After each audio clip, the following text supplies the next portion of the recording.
हरे कृष्णा हरी बोल. सर्वांना आपल्या इस्कॉनच्या या वर्गामध्ये उपक्रमामध्ये सर्व साधकांचं इथे स्वागत आहे. सर्वात प्रथम आपण इथे भगवंतांच्या चरणी विनम्र वंदन करूयात. तसेच इस्कॉनचे संस्थापक श्रील प्रभुपाद यांना देखील वंदन. आणि पुढे आहे नरसिंह भगवान, जे तुम्ही आता स्क्रीनवर बघत आहात, त्यांना देखील नम्र वंदन करूयात. आणि आपल्या उपक्रमाचे जे अध्यक्ष आहे श्री श्री नामनिष्ठादास यांच्या चरणी देखील नम्र वंदन आहे. आणि उपस्थित सर्व साधकांचे वंदन. आणि आजचा आपला अध्याय इथे आज आपण आरंभ करत आहोत. आता कालचा आपण अध्याय जाणला. आता आजचा जो अध्याय आहे म्हणजे गीतेमध्ये जे 18 अध्याय आपण जे 18 दिवसांमध्ये समजून घ्या असं जे काही म्हटलेलं आहे, जाणून घेण्याचा जो प्रयास आहे, तर आता आपण आज 9व्या अध्यायाच्या टप्प्यावरती आलेलो आहोत. आता 9वा अध्याय म्हणजे काय आहे? राजगुह्य योग म्हणजे सर्वात गोपनीय ज्ञान, जे आज आपण बघणार आहोत. अतिशय महत्वाचा, कारण 9वा अध्याय म्हणजे हे काय आहे? 18 अध्यायांमधील अमृत आहे. आता गीतेला आपलंसं केलं तर आपण त्या अमृत रसाचे अधिकारी बनतो. म्हणजे बघा, गीता जाणण्यास प्रारंभ केल्यावर आपणही अर्जुनाच्या पंगतीमध्ये जाऊन बसतो. पण त्यासाठी काय हवं? तसा भाव आपल्या मनात आणावा लागेल. आणि भगवंत स्वतः भाव संपूर्ण जीवनभर जगले. जे तुम्हाला या स्लाइडमध्ये आता इथे तुम्हाला दिसत आहेत भगवंतांचा विग्रह, की कशा प्रकारे जगले आहेत बरं. म्हणजे बघा, आपल्याला एक ते छोटसा गीत माहिती आहे ना, की छोटी छोटी गैया छोटे छोटे ग्वाल, छोटो सो मेरो मदन गोपाल. असं ते अतिशय सुंदर गीत आहे. म्हणजे लहानसे मदन गोपाल लहान लहान गायींवर जीव लावत, म्हणजे त्यांच्या त्या परमात्म्याला बघत त्यांनी यमुना नदीला माता मानले. तुळस तर त्यांना अतिशय प्रिय. त्यांनी गोवर्धन पर्वताची पूजा केली आणि अर्जुनाचा सारथी बनल्यावर रथाच्या घोड्यांची देखील त्यांनी मनापासून काळजी घेतलेली. आता हे सर्व इथे सांगण्याचं तात्पर्य काय आहे? तर अध्यायाच्या आरंभी म्हणजे आपली संस्कृती आपल्याला काय हेच शिकवते. काय शिकवते? की संपूर्ण चराचर सृष्टीमध्ये तो परमात्मा कसा व्याप्त आहे. त्या सर्वत्र व्याप्त असलेल्या भगवत तत्वाला कसं पाहावं, हा इथे अध्याय हा अतिशय गुह्य ज्ञान म्हणजे राजविद्या राजगुह्य योग या अध्यायामधनं आपण ते शिकणार आहोत. आता अर्जुनाची दोषदृष्टी कशी होती? पूर्ण निर्मळ, निरागस. असं कोण म्हणतंय? भगवंत. आणि सर्वसामान्य मनुष्याच्या दृष्टीमध्ये मात्र काय असतात? दोष असतात. जसे की भगवंत असतात का? मग ते मंदिरात असतील का? मग मी प्रणाम केला तर ते प्रसन्न होतील का? मग नैवेद्य दाखवावा का? मग ते दाखवलं तर भोजन करतील का? म्हणजे भगवंतांविषयी अनेक प्रकारचे हे किंतु, संशय, अनेक प्रश्न पडत असतात. मग भगवंत नक्कीच भोजन करतात, मात्र ते नैवेद्याच्या ताटातून घास उचलून भौतिक रूपाने करतात का? तर नाही. मग कशा प्रकारे करतात? की जर जो भाव मनात असेल, तर त्या भावनेने सूक्ष्म रूपात येऊन तिथे भोजन करतात. आणि मग तो स्वादही तसाच पद्धतीने आपल्याला प्रसाद रूपाने जेव्हा आपण तो ग्रहण करतो, तेव्हा तो जाणवतो. म्हणजे मनात तशी भावना जागृत झाली, तर भगवंत नक्कीच त्याचा स्वीकार सूक्ष्म रूपामध्ये करतात. पण केवळ आपल्याला सुविधा व्हावी म्हणून आपण काय करतो, की नैवेद्य दाखवण्याची पद्धत आहे म्हणून करायचं. आता मात्र त्यामध्ये आपण काय करतो, एक औपचारिकता असते, की मूर्ती विग्रहासमोर ताट ठेवलं आहे, पाणी फिरवलं, घंटी वाजवली आणि भगवंतांनी भोजनाला प्रारंभ करण्याआधीच आपण काय करतो, तातडीने ते ताट उचलून घेऊन जातो. आता खरं तर कसं असायला हवं, की एखाद्या लहान बाळाला बघा, एखाद्या बाटलीतून दूध पाजण्यासाठी आई काय करते? तासभर त्याच्याजवळ बसून राहते. ती असा विचार करत नाही, की आता दिली याला बाटली, हा दूध पिईल, नाहीतर काही करेल, नाहीतर ती बाटलीचा त्याचा तो ठेवून देईल. तर तिथे ती त्याच्या जवळच बसून राहते. तसाच प्रेमभाव ठेवून छोट्या विग्रहाला नैवेद्य दाखवावा. दाखवावा म्हणजे तो अर्पण करावा. तो भाव मनात जागृत होईल तेव्हा त्या परमात्म्याचं अस्तित्व लक्षात येऊ शकतं. बघा भक्त शबरी जी आहे, तर शबरीसारखा भाव ठेवला तर भगवंत नक्कीच दर्शन देतात. प्रल्हाद आहे, शबरी आहे, ध्रुवाच्या भेटीला अशा भक्तांना, साधकांना भेटीला आलेले. मग आपल्यासाठी का येत नाही? तर त्यासाठी मनापासून बोलवणारा भक्त हवा. म्हणजे दृष्टीतील दोष दूर झाला तर तसा भाव मनात जागृत होऊ शकतो. आणि म्हणून भगवंतांनी इथे ज्ञान आणि विज्ञान या दोन्ही गोष्टी आपल्याला शिकवल्या आहेत. आता विज्ञान म्हणजे काय? भौतिक असतं आणि ज्ञान काय आहे? अधिभौतिक. म्हणजे ताटातून भोजन करणं हे काय आहे? भौतिक आहे आणि सूक्ष्म रूपाने अन्न ग्रहण करणं हे अधिभौतिक आहे. अधिभौतिक कोण आहे? परमात्मा. आता विज्ञानासमवेत ज्ञान जाणून घेतलं तर या भवसागरातून म्हणजे संसार रूपी या दुःखातून मुक्त होशील असे भगवंत अर्जुनाला सांगून देतात. आणि मग या अध्यायाची मोठी व्याख्या स्वतः भगवंत करत आहेत. आता काय सांगत आहेत बरं त्यासाठी आपण पहिल्या श्लोकाचा अनुवाद पठण करूया. परात्पर भगवान म्हणाले, माझ्या प्रिय अर्जुना, तू माझा कधीही मत्सर करत नाहीस म्हणून मी तुला हे परमगुह्य ज्ञान देईल, जे जाणून तू भौतिक अस्तित्वाच्या दुःखापासून मुक्त होशील. आणि अशा प्रकारे आता आपण जे अ, परमगुह्य ज्ञानाबद्दल जे जाणणार आहोत, ज्ञान आणि विज्ञानाच्या ज्या व्याख्या भगवंतांनी सांगितल्या आहेत, मग इथे भगवंतांनी दुसऱ्या अध्यायापासून सांगायला आरंभ केलेला आहे. तर राजविद्या राजगुह्यं पवित्रमिदमुत्तमं प्रत्यक्षावगमनं धर्म्यं सुसुखं कर्तुमव्ययम्. अनुवाद आहे, सर्व गोपनीय ज्ञानांमध्ये अत्यंत गोपनीय असं हे ज्ञान म्हणजे सर्व ज्ञानांचा राजा आहे. हे अत्यंत पवित्र ज्ञान आहे आणि ते अनुभवजन्य प्रत्यक्ष आत्मज्ञान देणारे असल्यामुळे ते धर्माची परिपूर्णता आहे. हे ज्ञान अविनाशी आणि आचरण करण्यास अत्यंत सुखकारक आहे. आता हा जो अध्याय आहे म्हणजे ज्ञान विज्ञानाचा राजा, गुप्त रहस्यांचा राजा म्हणजे सर्वाधिक पवित्र, सुंदर आणि प्रत्यक्ष फलदायी. म्हणजे इथे भगवंतांची सर्व आश्वासक वचनं जिथे म्हणजे भगवंतांची साधना करण्यासाठी अत्यंत सोपा आणि सनातन सांगून दिलेलं आहे. आता सनातन म्हणजे काय?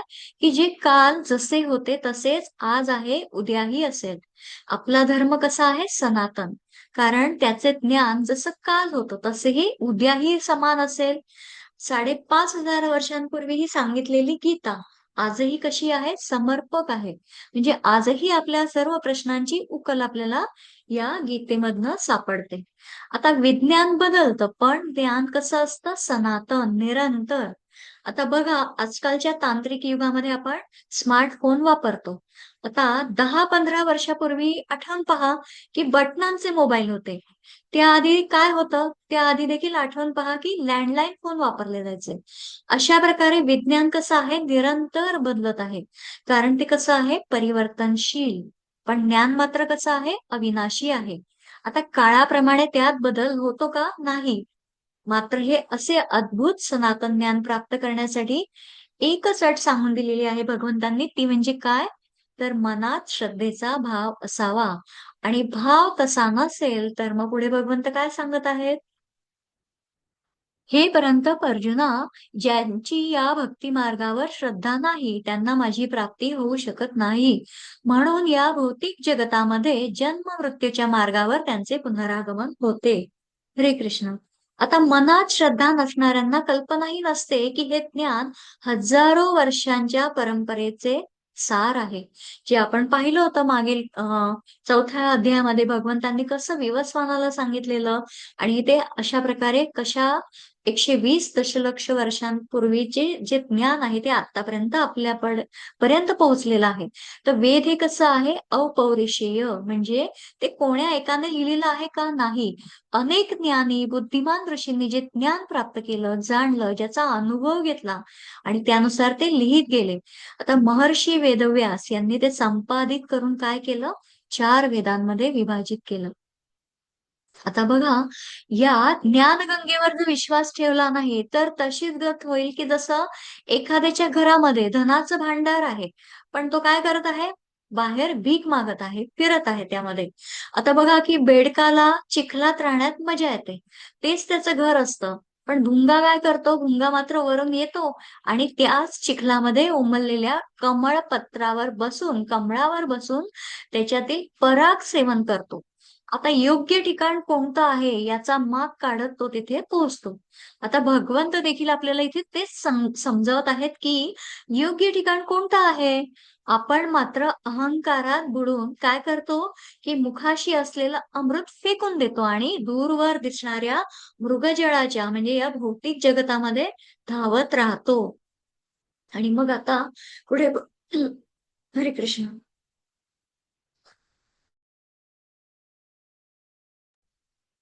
आणि मग आता पुढे अतिशय महत्वाची गोष्ट भगवंत सांगून देतात.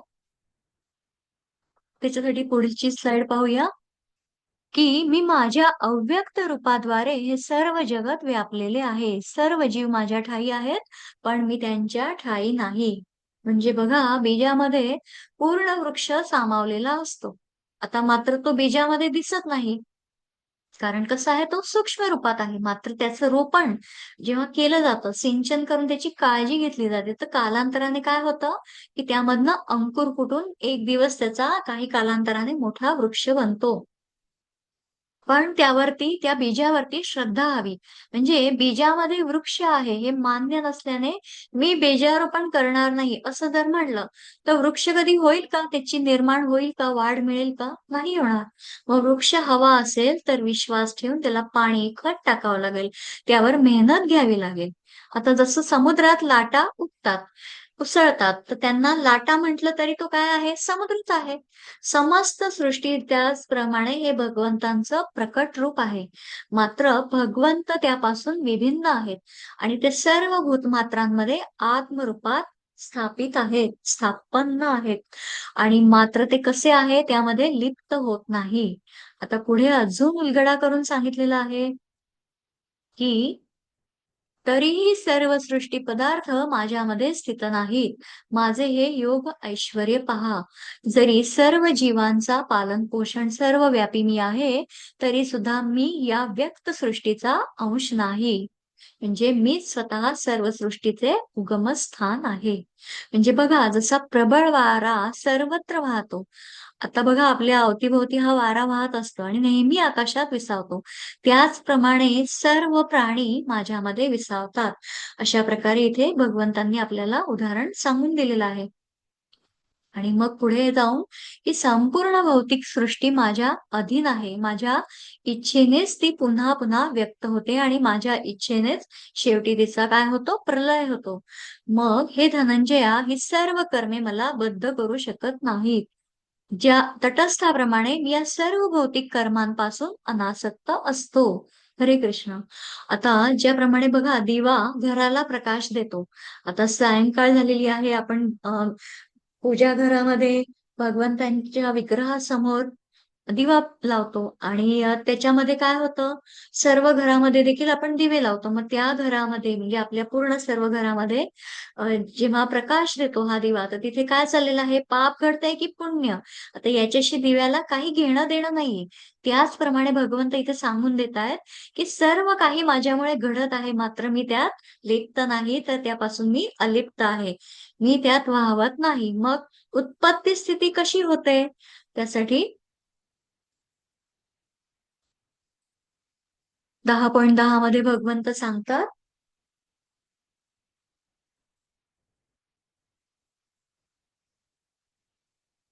जो उद्याचा अध्याय आहे, त्याच्यामधला हा श्लोक आहे. त्याच्यामुळे आपण तो पठण करूया.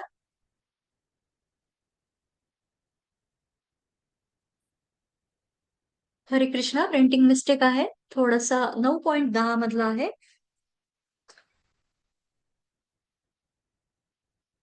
त्याचं पठण, श्लोकाचं पठण करते. मयाध्यक्षेण प्रकृते सूयते सचराचरम् हेतुनानेन कौन्तेय जगद्वी परिवर्तते. हे कौंतेया, माझ्या अनेक शक्तींपैकी एक असणारी ही भौतिक प्रकृती माझ्या अध्यक्षतेखाली कार्य करीत सर्व चराचर प्राण्यांची निर्मिती करते.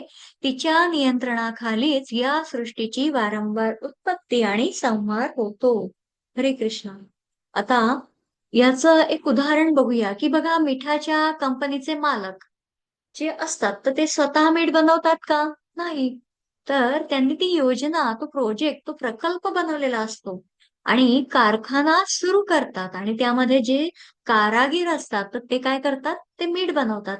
आता त्याचप्रमाणे बघा, श्रील प्रभुपाद जे संस्थापक आहे, यांच्यामुळे आज आपण गीता प्रचार प्रसार आपला इथे सुरू आहे. ते काय आहे? इस्कॉनचे संस्थापक. त्यांनी एक योजना बनवली आणि त्यानुसार सर्वजण कार्यरत झाले. त्याचप्रमाणे भगवंत चराचर सृष्टीचे अध्यक्ष आहे. त्यांच्या मनातील कल्पनेप्रमाणे सृष्टीचं निर्माण होत गेलं आणि हे ज्याला समजेल त्याला सृष्टीचं सत्य जाणून घेता येईल. तर सृष्टीचं सत्य कळलं की अंतरंगात देखील सत्याची अनुभूती होईल. आता ही सत्याची अनुभूती कशी होते?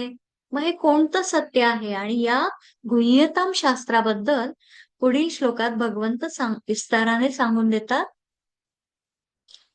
9.11 अवजानन्ति मां मूढा मानुषीं तनुमाश्रितं परं भावमजानन्तो मम भूतमहेश्वरम्. जेव्हा मी मानव सदृश रूपामध्ये अवतीर्ण होतो तेव्हा मूर्ख लोक माझा उपहास करतात. अस्तित्वातील सर्व वस्तूंचा परमाधीश्वर म्हणून माझे दिव्य स्वरूप ते जाणत नाहीत.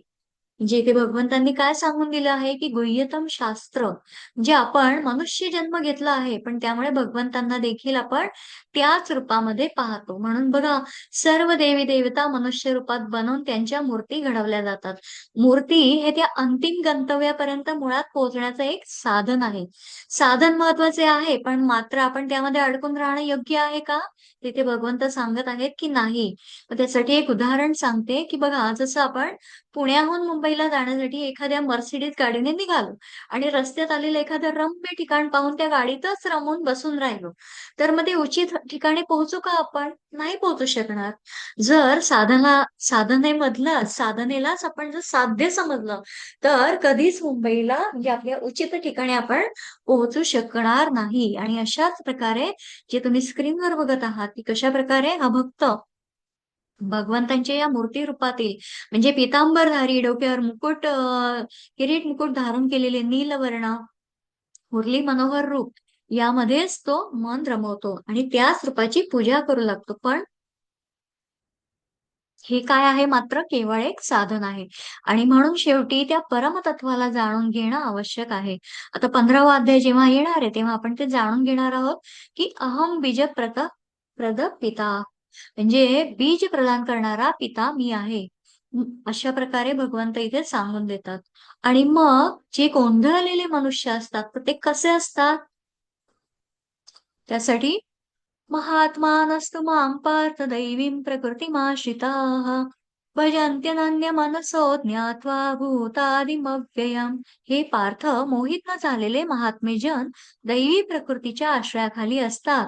ते भक्तीमध्ये पूर्णपणे युक्त झालेले असतात, कारण ते मला सृष्टीचे आदी कारण आणि अविनाशी पुरुषोत्तम श्री भगवान म्हणून जाणतात. आता जसे की बघा, दूर क्षितिजावर वाहणारं पाणी म्हणजे जे भासतं त्याला मृगजळ म्हणतात. म्हणजे भर उन्हात तहानलेलं हरिण ते मृगजळ पाहून धावत सुटतं आणि मात्र ते काय होतं? दूर दूर होत जातं. आणि जसं अंध व्यक्तीला मोती दिसतो का? नाही. वानराला नारळाचा आस्वाद येतो का? नाही. त्याप्रमाणे मूढ लोक या परमतत्वाला जाणून घेऊ शकत नाही. आणि मग असे अनेक संप्रदाय आहेत, की जे संकुचित बुद्धीने भगवंतांच्या ज्या एकाच साकार रूपाला भजावं असं ते मानतात. म्हणजे जे आत्ताचा जो आधीचा आपण जो जो मोघाशा मोघ कर्माणा म्हणजे अशा प्रकारे जे गोंधळलेले आहेत, तर मग त्यांच्यासाठी इथे जी भ्रमित अवस्था सांगितली आहे, की जे संकुचित बुद्धीने भगवंतांच्या एकाच साकार रूपाला भजतात.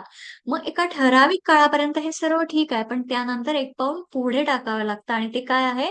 जे आता भगवंतांनी सांगून दिलेलं आहे, की हे अविनाशी पुरुषोत्तम श्री भगवान जे आहे, तर त्यांना चराचर सृष्टीमध्ये त्या भगवंताला पाहावं. जसं की बघा, एक दुकानदार आहे, त्याच्या त्याची एक कथा सांगते, की त्याच्या दुपारच्या भोजनाच्या वेळी तो दुकानाबाहेर एक नेहमी कुत्रा येत असत आणि दुकानदार काय करायचा, की आपल्या डब्यातली ती एक चपाती त्याला रोज देत असत. मग कुत्रा पण तो काय करायचा, आनंदाने शेपूट हलवत-हलवत ते आनंद व्यक्त करत. अशी त्याची रोजची एक दिनक्रमच चाललेला होता. मग एके दिवशी काय होतं, की दुकानदार तो दुकान उघडण्यासाठी येतो आणि तेव्हा काय पाहतो, की दुकानाचं कुलूप तोडलं असल्याचं आणि तिथे रात्री दुकानात चोर घुसून म्हणजे सगळं ते अस्ताव्यस्त झालेलं सर्व सामान, गल्ल्यातील पैसे व सगळं तो पाहतो. पण ते सगळं कसं असतं जागच्या जागी तर त्याला दिसतं. मग त्याला आश्चर्य वाटतं, की हे तर कुलूप तोडलेलं आहे आणि चोर तर आतमध्ये आलेले आहेत. सर्व म्हणजे वस्तूंची, सामानाची हलवाहलव झाली. आणि मग तो काय करतो, की ते दुकानातल्या ते कॅमेरा, सीसीटीव्ही कॅमेरामध्ये तो पाहतो, की नक्की काय प्रकार झाला. मग दुकान जे फोडून आत शिरणार जे चोर होते, तर ते शिरले. पण तेवढ्यात काय होतं, की तो कुत्रा तिथेच राहणारा, मग तो त्यांच्या अंगावर धावून गेला होता आणि जोरजोराने भुंकून त्यांना तिथून चावून त्यांना त्या चोरांना तिथून हाकलून लावलेलं होतं, पळवून लावलेलं होतं. म्हणजे यामधनं तात्पर्य काय आहे, की तुम्ही देत जा, तो परत करत राहतो. पण त्यासाठी काय हवं? मनात देण्याचा भाव. आता या कुत्र्यारूपीमध्ये त्यांनी जी अर्पण करण्याची म्हणजे कुठेतरी तो भगवत भाव जो समदर्शीन जो आपण मागे अध्यायामध्ये बघितला, की त्याप्रमाणे त्यांनी ते रोज त्याला ते जे देत होता खाण्यासाठी आणि त्यामधनं तो देखील अ, त्या ज्या चोरांना त्यांनी त्यामधनं पळवून लावलेला आणि त्याचं नुकसान होण्यापासून वाचवलं. पण त्यासाठी मनात देण्याचा भाव असावा. आता अर्जुनाने मुळात भगवंतांचं रूप पाहिलेलं आहे का? नाही. तर समोर उभा असलेला हा कृष्ण त्याला काय वाटत आहे? आपला सखा आहे, ज्याच्या समवेत आपण एक मित्र म्हणून नेहमी सोबत राहिलेलो आहे, असंच त्याने ते मानलेलं आहे आणि त्याच्याकडे त्याने अजून भगवत भावाने पाहिलेले नाही. मग हे परमतत्व जर प्राप्त करायचं असेल, तर काय करायला हवं? मग भगवंत पुढे सांगून देत आहेत सततं कीर्तयन्तो मां यतन्तश्च दृढव्रताः नमस्यन्तश्च मां भक्त्या नित्ययुक्ता उपासते. हे महात्मे जन सतत माझे कीर्तन करीत, दृढ निश्चयाने प्रयत्न करीत आणि मला वंदन करीत, भक्तिभावाने नित्य माझी उपासना करतात. हरे कृष्णा. ज्याप्रमाणे श्रील प्रभुपाद आहेत आणि त्यांच्यासोबत समवेत जे अनेक भक्त आहेत, ते काय करत आहेत? दृढ निश्चयाने अखंड सतत कीर्तन वगैरे भक्तिभाव जे म्हणजे भगवंत काय म्हणत आहेत, जे भक्त माझे भक्त आहेत, त्यांना माझे कीर्तन भजन करायला अतिशय आवडते. कीर्तन म्हणजे काय? तर भगवंतांच्या गुणाचं गायन. मग ते एकट्याने केलेलं असो, सामूहिक असो, ते कशाही प्रकारे असो, कीर्तनाचा महिमा कसा आहे? अगाध आहे. कीर्तनाने भगवंत तात्काळ प्रसन्न होतात. आरंभी देखील आपण मंगलाचरणमध्ये कीर्तन सेवा ही घेतच असतो. आणि मग भगवंतांची प्रकट भक्ती म्हणजे काय आहे? कीर्तन. आता बघा वृंदावनामध्ये कधी गेलात तर तिथे राधे राधे, गोविंद गोविंद असे कीर्तन सतत गुंजत असते. म्हणजे कलियुग केवल नाम आधारा. या कलियुगात केवळ नाम, जप, कीर्तन हाच साधा, सरळ, सोपा मार्ग आहे भगवंत प्राप्तीचा. हाच एकमेव आधार आहे. आणि मग अशा पद्धतीने भगवंतांनी सांगून दिलं आहे, की पितामहस्य जगतो माता धाता पितामहः वेद्यं पवित्रम् ओंकार रुत्साम यजुरेव च. मी या जगताचा पिता, माता, आधार आणि पितामह आहे. मी ज्ञेय, शुद्धीकर्ता आणि ओंकार आहे. तसेच ऋग्वेद, सामवेद आणि यजुर्वेद मीच आहे. म्हणजे ही भगवंतांची ज्या काही विभूती आहेत त्या आपण बघणार आहोत 10 आणि 11 अध्यायामध्ये. तेव्हा भगवंतांनी काय सांगितलेलं आहे, की हे सर्व जे विश्वरूप भगवंतांनी अर्जुनाला जेव्हा दाखवलं, तेव्हा भगवंतांनी याचा विस्तार पुढील अध्यायांमध्ये केलेला आहे. जे विश्वरूप दर्शन आहे त्याच्यामध्ये आपण ते पाहणार आहोत. व पुढे 18 आणि 19 मध्ये काय अनुवाद आहे? तर मीच ध्येय पोषणकर्ता, प्रभू, साक्षी, निवास, आश्रयस्थान आणि अत्यंत जिवलग मित्र आहे. उत्पत्ती आणि प्रलय सर्वांचा आधार, विश्रामस्थान आणि अविनाशी बीजही मी आहे. आणि पुढे 19 मध्ये हे अर्जुना मी उष्णता देतो आणि मीच पाऊस थांबवतो आणि पाडवितोही. मी अमृत तत्व आहे आणि मूर्तिमंत मृत्यूही मीच आहे. सत म्हणजे चेतन आणि असत म्हणजे जड पदार्थ दोन्ही माझ्यामध्येच स्थित आहेत. आता बघा 17, 18, 19 आपण हे जे श्लोकांचा अनुवाद पठण केला, तर यामधून आपल्याला काय जाणवतं, की भगवंत हे कृष्ण हे एक देव नाही, तर ते आपल्या जीवनातील प्रत्येक गोष्टीमध्ये आहेत. त्यांच्या या विविध रूपांमधून आपण त्यांच्या अस्तित्वाचा अनुभव घेऊ शकतो आणि आपण आत्मज्ञानाला प्रगती करू शकतो. म्हणजे ज्याप्रमाणे आता इथे सांगितलं, भगवंत कुठे-कुठे आहेत हे सांगणं त्यांनी आता आरंभ केला आणि ते काय भगवंत सांगत आहेत, की सर्व चराचर सृष्टी साऱ्या दिशांमध्ये व्याप्त आहेत. आणि अशा प्रकारे वेदाध्ययन करणारे, सोमरसाचे पान करणारे, स्वर्गलोकाची प्राप्ती करीत अप्रत्यक्षपणे माझेच पूजन करतात. असे पापकर्मांपासून शुद्ध झालेले लोक इंद्राच्या पुण्यलोकामध्ये जन्म घेतात आणि ते त्या ठिकाणी देवांप्रमाणे दिव्य उपभोग भोगतात. आणि अतिशय हा महत्वाचा असा अद्भुत आहे, की दुसरा 21वा श्लोकाचा अनुवाद आहे, की याप्रमाणे स्वर्ग लोकातील अमर्याद विषय सुखाचा भोग घेऊन पुण्यकर्म क्षीण झाल्यावर ते पुन्हा या मृत्यूलोकात परत येतात. अशा रीतीने वेदोक्त धर्माचे सिद्धांताचे पालन करून जे इंद्रियोपभोग प्राप्त करतात, त्यांना पुन्हा पुन्हा केवळ जन्म मृत्यूच्या चक्रात पडावे लागते. जे चक्र दाखवलं आहे, की कशाप्रकारे इथे स्वर्गाची तर प्राप्ती होते, पण कुठेतरी पुण्यकर्म जेव्हा संपतं, क्षीण होतं, तेव्हा परत मृत्यूलोकामध्ये यावंच लागतं. म्हणजे इथे भगवंतांनी सांगून दिलं आहे, की हे सर्व आपण इंद्राच्या पुण्यलोकाप्रमाणे पुण्यलोकामध्ये जसा जन्म होतो, तसा सुद्धा आपल्याला परत मृत्यूलोकामध्ये म्हणजे हे जन्म-मृत्यू जे चक्र आहे, ते सतत आणि सतत चालूच राहतं. मग पुढे काय सांगितलेलं आहे? अतिशय हा महत्वाचा श्लोक आहे 9.22 अनन्याश्चिंतयन्तो मां ये जनाः पर्युपासते तेषां नित्याभियुक्तानां योगक्षेमं वहाम्यहम्. अनुवाद आहे, पण जे माझी भक्तिभावाने पूजा करतात, माझ्या दिव्य स्वरूपाचं चिंतन करतात, त्यांच्याकडे जे उणे आहे ते मी त्यांच्याकडे नेतो आणि त्यांच्याकडे जे आहे ते जपतो. योगक्षेमं वहाम्यहम्. आपण बऱ्याचदा म्हणत असतो, तर या श्लोकाचा आशय समजून घेतला तर बघा भगवद्गीता समजली म्हणजे जीवनाचा अर्थच समजला. आता भगवंत काय म्हणतात, की जे भक्तजन आहेत अनन्य भावाने माझं चिंतन करतात. जे भक्त पर्युपासते म्हणजे इथे काय सांगितलं आहे? परिउपासते म्हणजे त्यांचे योगक्षेम मी पाहतो. परिउपासते या शब्दाची फोड करून जर पाहिलं, तर उपासते म्हणजे काय? उपआसते म्हणजे बाजूला आसनावर बसून. आसतेमध्ये आसन हा शब्द उपयोजलेला आहे. आता आसन हा योगाभ्यासातील आपण शब्द आहे, जे आपण बघितलं होतं अष्टांग योगमध्ये. अष्टांग योगामध्ये जे यम, नियम, आसन, प्राणायाम, प्रत्याहार, धारणा, ध्यान, समाधी याच्यामध्ये या क्रमवारीमध्ये 3ऱ्या क्रमांकावरती काय आहे? आसन शब्द येतो. आणि आसन कोणासाठी आहे?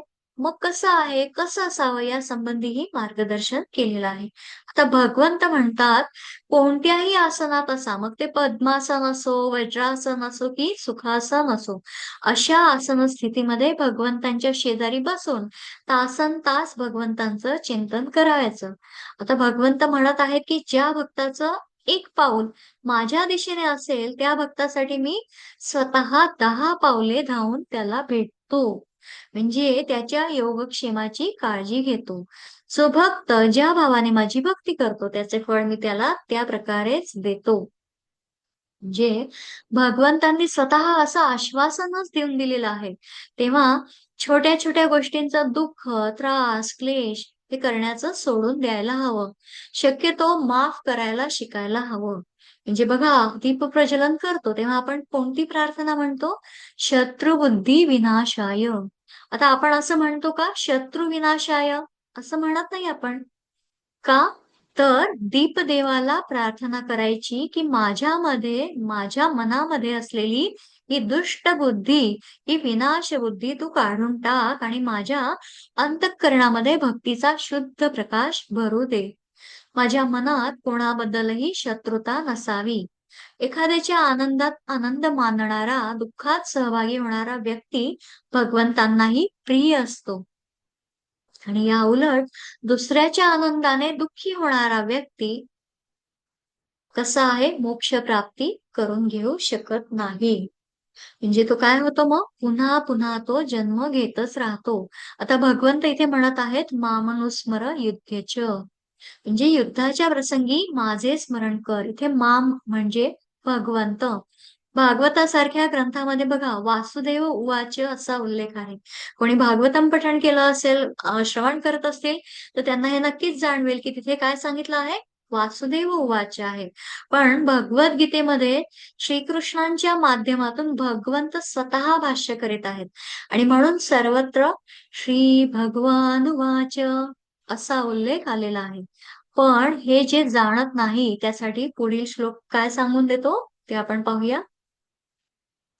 येऽप्यन्य देवता भक्ता यजन्ते श्रद्धयान्विताः तेऽपि मामेव कौन्तेय यजन्त्य विधिपूर्वकम्. हे कौंतेया, जे लोक इतर देवतांचे भक्त आहेत आणि जे त्यांचे श्रद्धेने पूजन करतात, ते वस्तुतः माझेच पूजन करतात, परंतु त्यांची ती आराधना चुकीच्या मार्गाने केलेली असते. आता इथे तुम्ही स्क्रीनवर बघत आहात की कशा प्रकारे हे भक्त जे आहेत ते वेगवेगळ्या इतर देवतांचे भक्त आहेत.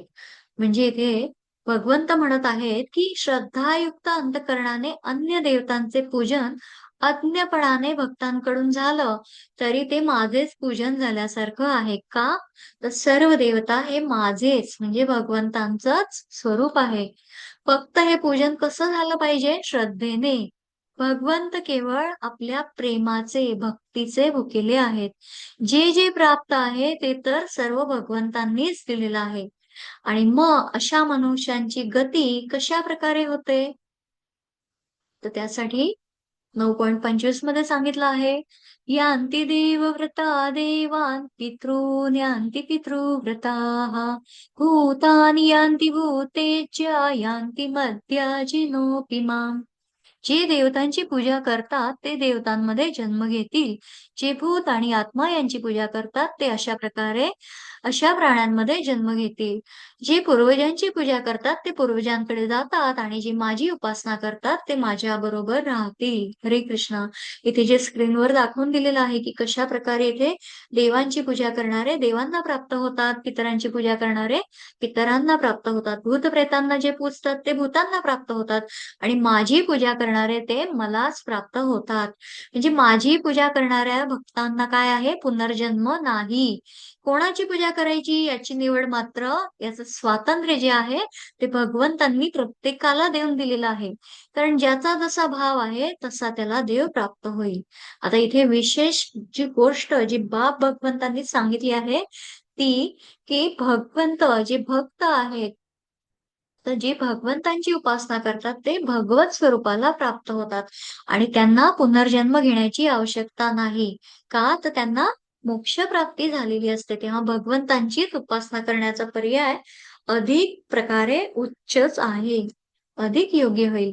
आणि त्यामधून कोणी भक्तिभावाने, प्रेम भावाने, जसे इथे बघा तुम्ही नेक्स्ट याच्यावरती स्लाइड मध्ये तुम्हाला दिसत आहे कशा प्रकारे हे प्रभूजी विग्रहाला जे अर्पण भक्तिभावाने, प्रेम भावाने जे नैवेद्य अर्पण करत आहेत. तर इथे जो श्लोक आहे की पत्रं पुष्पं फलं तोयं यो मे भक्त्या प्रयच्छति तदहं भक्तिपरताम् अश्नामि प्रयतात्मनः.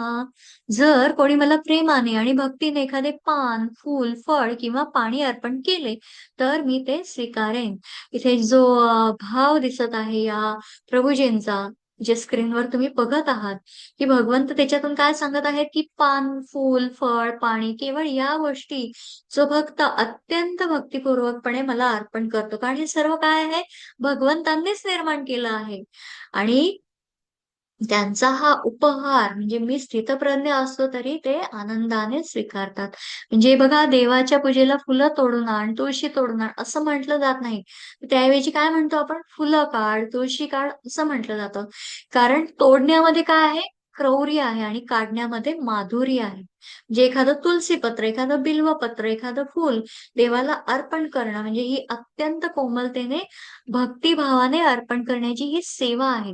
जी वस्तू देवाला अर्पण करायची ती आपल्याकडची कशी असायला हवी? सर्वोत्तम, आता भगवंत कसे आहे, असंख्य नेत्रांनी आपला भाव बघत असतात. आणि भगवंतांच्या अर्पण वस्तूमध्ये श्रद्धाभाव ठेवला तर भगवंत प्रसन्न होऊन काय करतात, कृपेचा वर्षाव.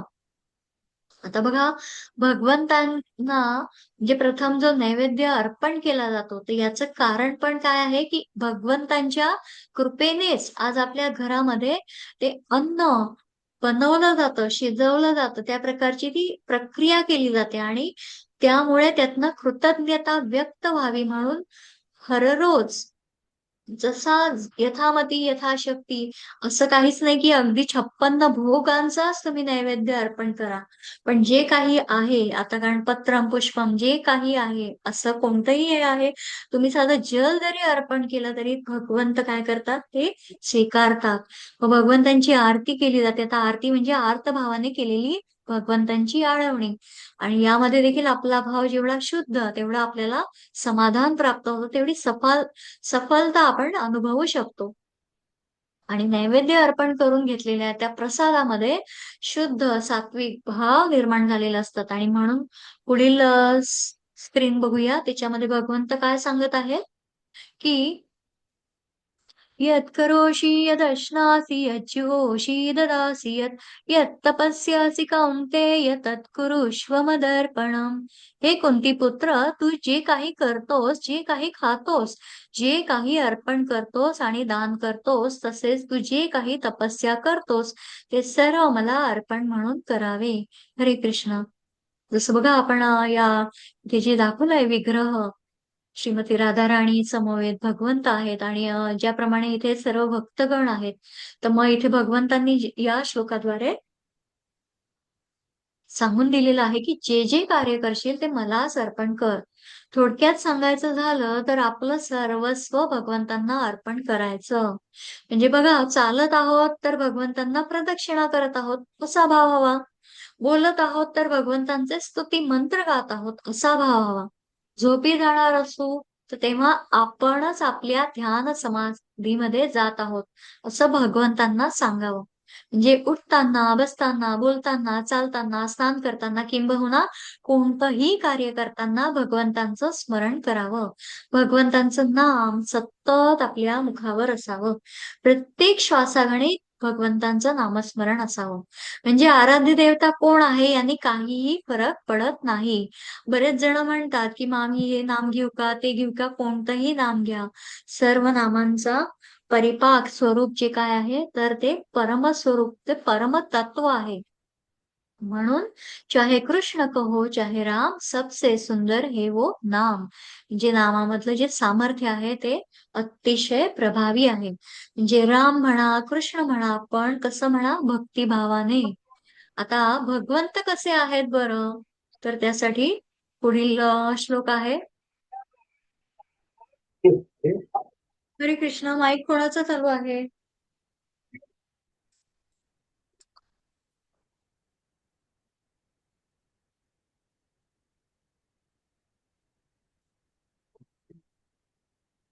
माईक बंद करा. आता हा श्लोक पठण करते. समोहम सर्वभूतेषु न मे द्वेष्योऽस्ति न प्रियः ये भजन्ति तु मां भक्त्या मयि ते तेषु चाप्यहम्. अनुवाद आहे, मी कोणाचा द्वेष करीत नाहीत, तसेच कोणाशी पक्षपातही करत नाही. सर्वजण मला सारखेच आहे, परंतु जो कोणी भक्तिभावाने माझी सेवा करतो तो माझा मित्र आहे, माझ्या ठायी स्थित आहे आणि मी सुद्धा त्याचा मित्र आहे. हरे कृष्णा. माईक बंद करा.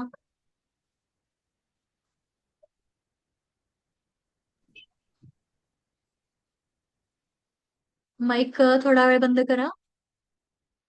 तर आता 2 श्लोकांपर्यंत चाललेलो आहोत आपण. आता मग 2-3 श्लोक बाकी आहेत. मग आता इथे काय सांगितलं आहे बरं, की भगवंत म्हणत आहेत, मी सर्वत्र समभावाने व्यापून राहिलेलो आहे.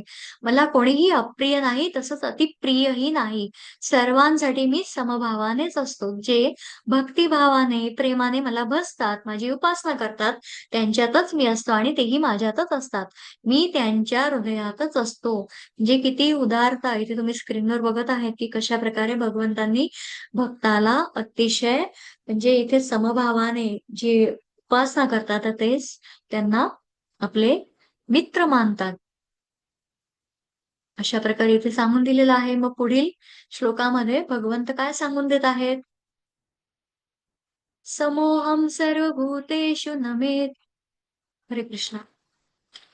9.30 अपि चेत् सुदुराचारो भजते मामनन्यभाक् साधुरेव समन्तव्यः सम्यग् व्यवसितो हि सः. जरी एखाद्याने अत्यंत घृणास्पद कृत्य केली तरी तो भक्ती सेवेत गुंतला असेल तर तो योग्य स्थितीत असल्यामुळे त्याला संत मानले पाहिजे. तर संत मानलं पाहिजे साठी भगवंतांनी इथे हे वचन दिलेलं आहे. काय बरं? की जरी एखादा अत्यंत दुर्वर्तनी, दुराचारी व्यक्ती अनन्य भावाने माझा भक्त होऊन माझं भजन करेल, ज्याप्रमाणे तो मृगरी शिकारीची कथा आपण पाहिली, तर तो दुराचारी असून सुद्धा सज्जन समजला जाईल. कारण काय? तर तो दृढ निश्चयी असतो आणि आपल्या भक्तीने, उपासनेने तो साधुत्वाला जाऊन पोहोचतो. मग भगवंतांचं आश्वासक वचन काय आहे बरं त्यासाठी? पुढील श्लोक बघूया. क्षिप्रं भवति धर्मात्मा शश्वच्छान्तिं निगच्छति कौन्तेय प्रतिजानीहि न मे भक्त प्रणश्यति. तो त्वरित नीतिमान बनतो आणि शाश्वत शांती प्राप्त करतो. हे कुंतीपुत्र, माझ्या भक्ताचा कधीही नाश होत नाही. निर्भयी हो आणि ही घोषणा कर. म्हणजे ज्याप्रमाणे इथे तुम्ही स्क्रीनवर बघत आहात, नरसिंह भगवान कशा प्रकारे इथे भक्त प्रल्हाद जो स्तुती करत आहे. तर मग इथे जे सांगून दिलेलं आहे, की शाश्वत शांती कोण प्राप्त करतं? आणि धर्मात्मा इथे भगवंतांनी जे सांगून दिलं आहे, की धर्मात्मा चिरंतर शांती प्राप्त करून घेतो. आणि म्हणून अर्जुना तू हे पक्के जाणून घे, की असा निस्सीम जो भक्त असतो, तो कधीही नाश पावत नाही. आणि मग अगदी पुढे जाऊन भगवंतांनी कोणाचं उदाहरण दिलं आहे? मां हि पार्थ व्यपाश्रित्य येऽपि स्युत्पापयोनयः स्त्रियो वैश्यास्तथा शूद्रास्तेऽपि यान्ति परां गतिम्. हे पृथाच्या पुत्रा, जे माझा आश्रय घेतात, जरी ते निम्न जन्माचे असले तरी स्त्रिया, वैश्य, व्यापारी तसेच क्षुद्र म्हणजे कामगार सर्वोच्च स्थानापर्यंत पोहोचू शकतात. हरे कृष्ण. म्हणजे अगदी स्त्रिया, वैश्य, शूद्र, अगदी पाप योनी चांडाळही असो, जो माझ्या आश्रयाला येईल, जो माझी अनन्य भक्ती करेल, जो मला शरण येईल, तो माझ्या परमगतीला प्राप्त होईल. म्हणजेच परमात्म स्वरूप प्राप्त करेल. आता भगवंतांनी बघा महिला, क्षुद्र, पापी, दुराचारी या सर्वांचा उद्धार केलेला आहे. अशा बऱ्याच कथा आहेत. वेळेअभावी आपण त्या घेऊ शकत नाही. आणि भगवंतांसाठी सर्व सारखेच आहेत. पुण्यशील ब्राह्मण, तसेच राजर्षी, भक्त लोक यांच्या संबंधी सुद्धा भगवंतांचं धोरण कसं आहे? एकसारखंच आहे. तेही भगवंतांचे अनन्यसाधारण भक्त आहेत. मग त्यासाठी म्हणजे हा भाव उत्पन्न होण्यासाठी काय कर म्हणून भगवंत सांगतात? तर मन्मना भव मद्भक्तो मद्याजी मां नमस्कुरु मामे वैश्यसि युक्त्वैवम् आत्मानं मत्परायणः. अनुवाद आहे, आपले मन सदैव माझे चिंतन करण्यामध्ये युक्त कर. माझा भक्त हो, मला नमस्कार कर आणि माझे पूजन कर. माझ्यामध्ये पूर्णपणे रममाण झाल्याने तू निश्चितच मला प्राप्त होशील. हरे कृष्ण. भगवंत इथे सांगून देतात, की तू मतपरायण बन. म्हणजे माझ्यातच तू तुझं चित्त स्थिर ठेव. माझाच अनन्यसाधारण भक्त हो. माझी उपासना कर, पूजा कर, मलाच नमस्कार कर. अशा प्रकारे आत्म्याला माझ्याशी जोडून मतपरायण होऊन तू मलाच प्राप्त होशील. पण कधी होईल हे सर्व? जेव्हा तुझ्यातील मीपणाचा त्याग करशील, तेव्हाच मला तू प्राप्त करून घेऊ शकशील. म्हणजे आता बघा, मीपणाचा हा त्याग म्हणजे हे विधान अतिशय महत्वाचं आहे. म्हणजे त्यासाठी आता म्हणजे मला आता इथे या गोष्टीचं इथे स्मरण होतंय म्हणून मिनिटात तुम्हाला हे सांगते, की भगवंत कृपेने आता महत्वाचा हा संदेश म्हणजे हा श्लोक तर अतिशय महत्वाचा आहे. आणि त्यामधनं काय बरं सांगितलं आहे बघा. आता आरंभी आपण काय केलं?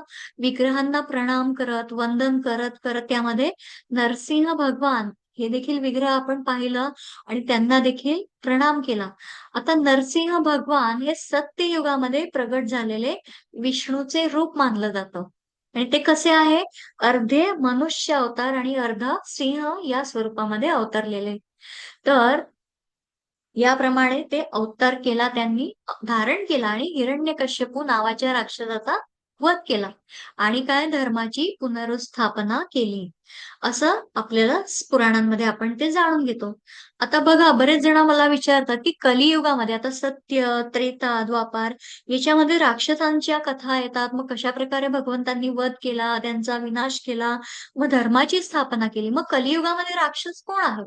आता राक्षसाबद्दल इथे थोडक्यात सांगते, की बघा कशाप्रकारे प्रत्येक युगामध्ये एक राक्षस आहे आणि पण कसं झालं, की त्याच्या नावामध्ये एक अक्षर कमी होत गेलं. म्हणजे कसं, की सत्ययुगामध्ये हिरण्यकशिपू म्हणजे हिरण्याक्ष हा राक्षस होता. हे दोघं होते. म्हणजे हिरण्याक्ष हे काय आहे? 4 अक्षरी. आता त्रेतायुगामध्ये राक्षस कोण होता? 3 अक्षरी. म्हणजे एक अक्षर कमी झालं ते काय आहे? रावण. आणि त्यानंतर द्वापार युगामध्ये भगवंत कृष्ण त्यांच्यामध्ये जे त्या काळामध्ये काय होतं? अजून एक अक्षर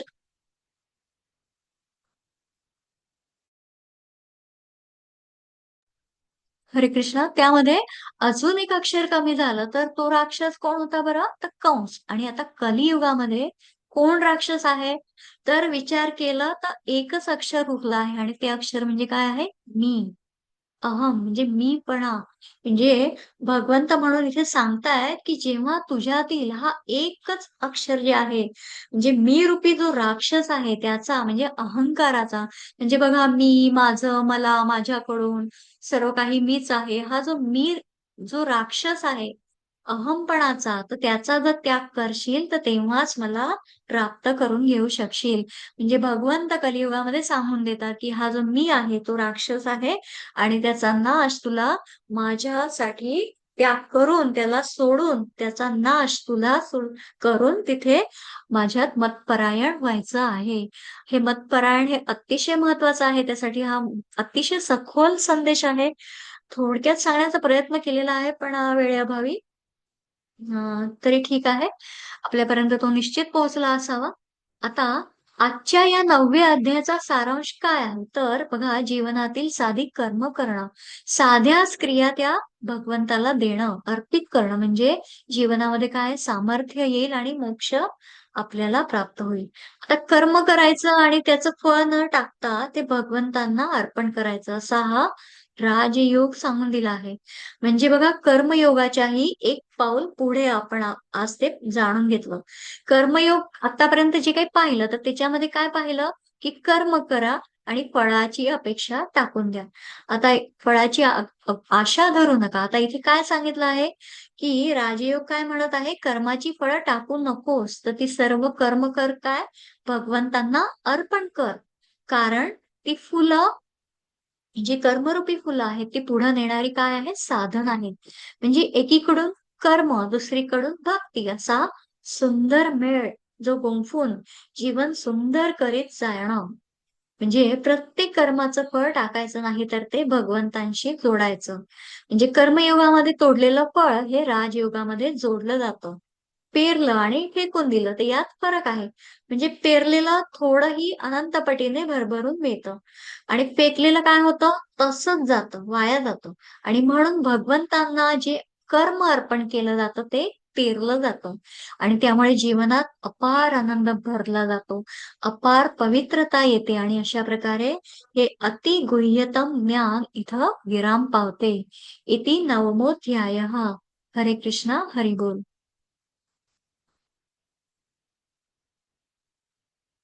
रेकॉर्डिंग थांबवते आणि पुढे आपण प्रश्नोत्तर घेऊया.